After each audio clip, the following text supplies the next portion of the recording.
berpengaruh ya, Iya, betul banget gitu kan. Keluarga sangat Jadi selain kita bisa berinteraksi dengan peserta didik, harus juga dengan orang tuanya gitu. Benar.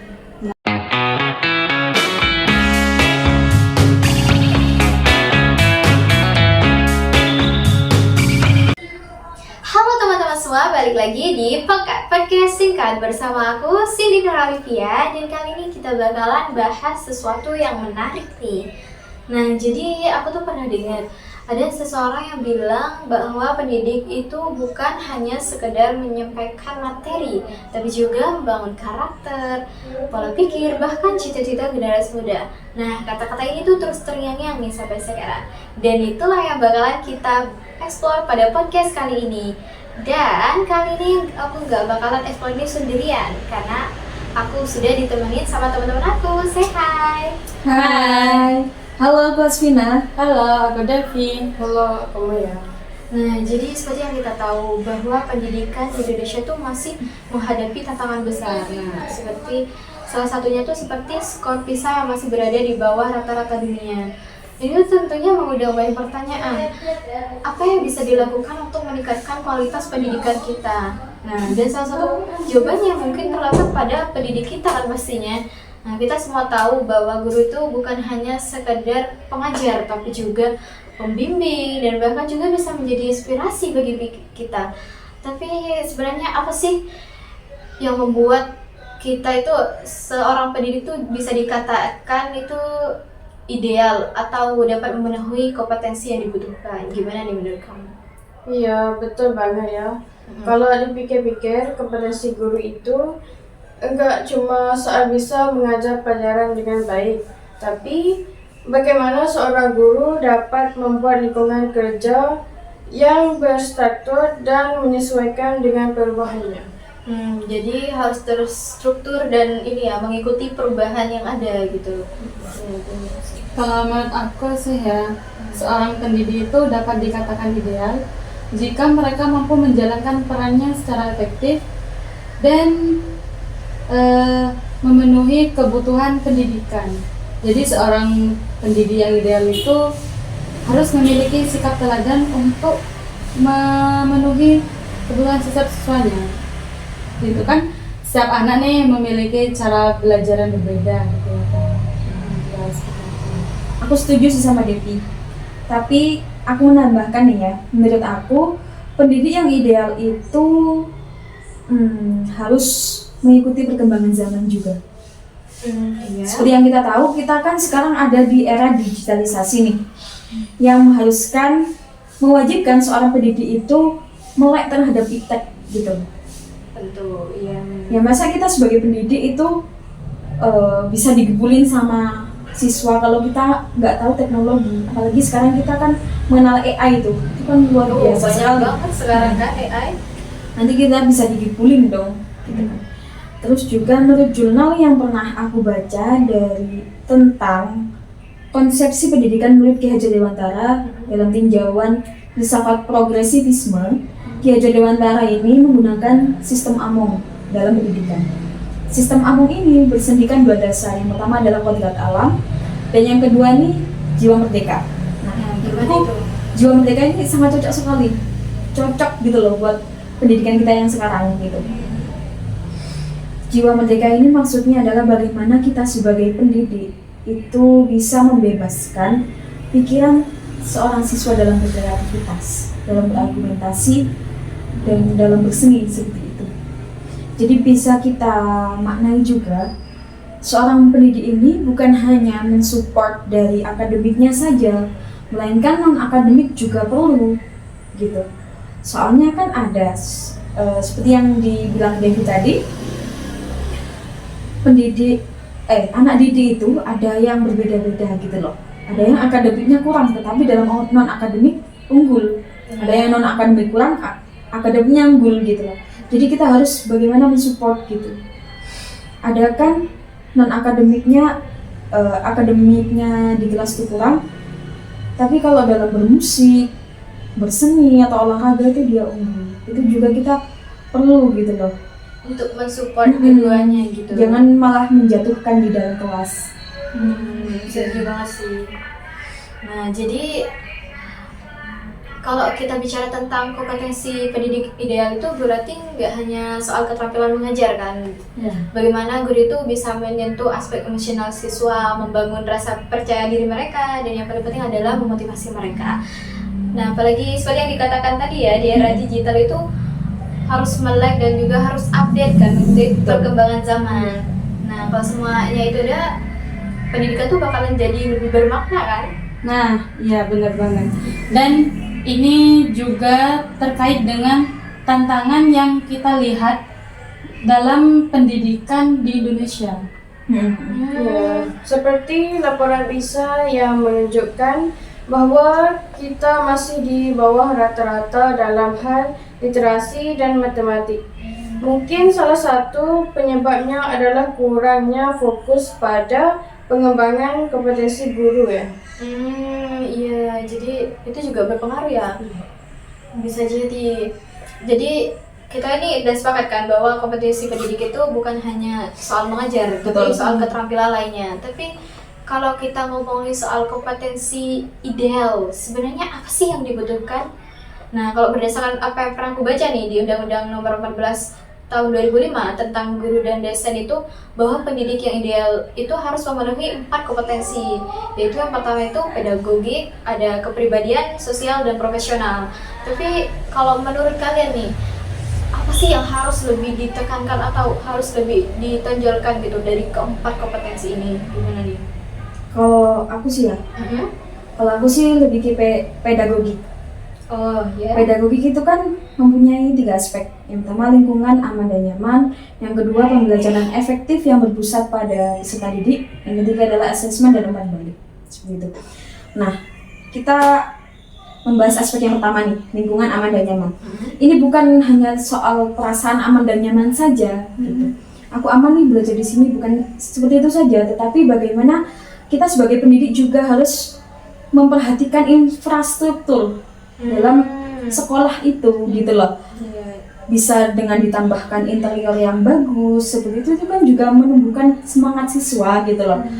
Terus juga misalnya kita menerangkan papan tulisnya bolong gitu kan, kayak nggak enak gitu. Mau menulis mau menulis juga terganggu, hurufnya jadi kepisah-pisah gitu kan. Jadi nggak jelas gitu. Itu juga perlu. Terus yang kedua, pembelajaran efektif yang berpusat pada peserta didik. Bisa kita ibaratkan kalau kita dulu kan menggunakan teacher center learning ya, pembelajarannya. Nah, itu kurang efektif gitu loh. Karena kita sebagai siswa hanya mendengarkan. Dan kalau kita mendengarkan terus-menerus seorang guru itu kita juga sebagai siswa juga ngantuk kan, gitu loh. Kan banyak juga siswa yang ketiduran gitu kan ya. Apalagi kalau jam-jam siang itu rawan sekali. Nah, itu sih.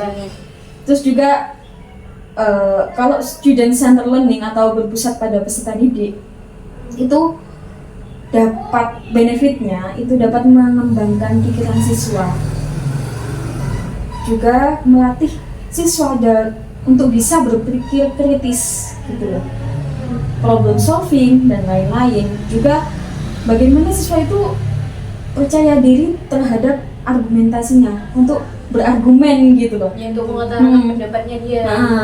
Dan untuk teman yang lainnya itu bisa mengajarkan bagaimana dapat menghargai perbedaan pendapat dalam setiap siswa itu gitu.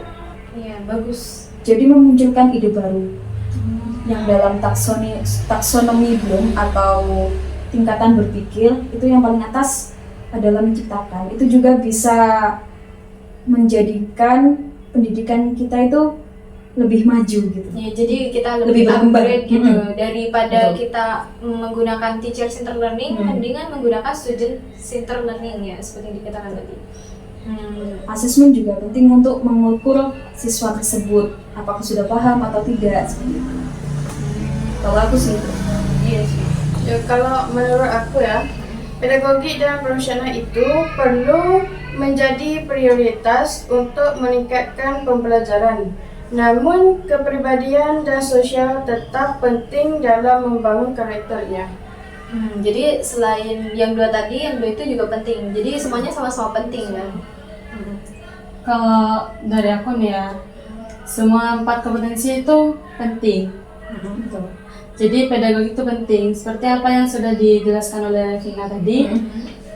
Terus kompetensi kepribadian juga penting. Jadi kita tuh memiliki sifat moral. Jadi bukan hanya yang tampak saja, jadi juga yang tidak tampak seperti niat, tulus, sama ikhlas untuk mengajar gitu. Iya sih.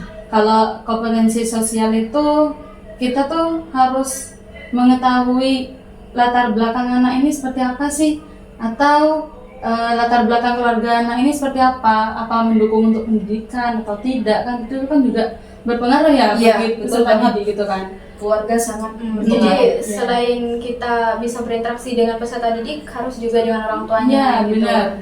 Nah, untuk kompetensi yang terakhir ini kompetensi profesional, di mana kita tuh harus mengetahui nih cara belajar apa sih yang pas untuk peserta didik tersebut, seperti itu. Ya kan banyak kan metode belajar seperti visual mungkin, audio atau audio visual. Nah, iya benar banget. Jadi setelah kita bahas panjang lebar tadi nih, kompetensi ini tuh emang sebenarnya dirancang untuk saling menunjang dan saling melengkapi. Betul. Dan bahkan tidak bisa dipisahkan. Iya. Jadi kalau kita gali lebih dalam, mungkin keempat kompetensi ini tuh bisa dibedakan seperti kaki pada meja ini nih. Jadi kalau salah satu kakinya nih kurang kuat atau bahkan hilang, goyang. Nah, meja ini tuh bakal goyah. Dan ada pertanyaan penting nih, bagaimana nih caranya kita sebagai pendidik itu untuk menggapai keempat-empatnya gitu, keempat kompetensi tadi nih. Karena kan banyak kan dari kita yang kayak mungkin merasa kalau keempat kompetensi ini tuh terlalu berat atau bahkan sulit gitu loh untuk dicapai sekaligus. Gimana gitu kita sebagai calon pendidik? Iya benar sih. Jadi kan semua itu sebenarnya tercapainya sebuah proses guru yang ideal gitu kan, itu berawal dari proses. Dan juga guru-guru hebat yang di luar sana tuh mesti memulainya dari nol, seperti dikit demi sedikit berkembang gitu. Nah ya seperti itu. Dan juga menggunakan metode metode konkret. Oh, jadi harus dengan metode-metode supaya konkret juga. Supaya prosesnya tuh juga lebih terarah gitu, jadi lebih terarah. Iya, setuju banget sih.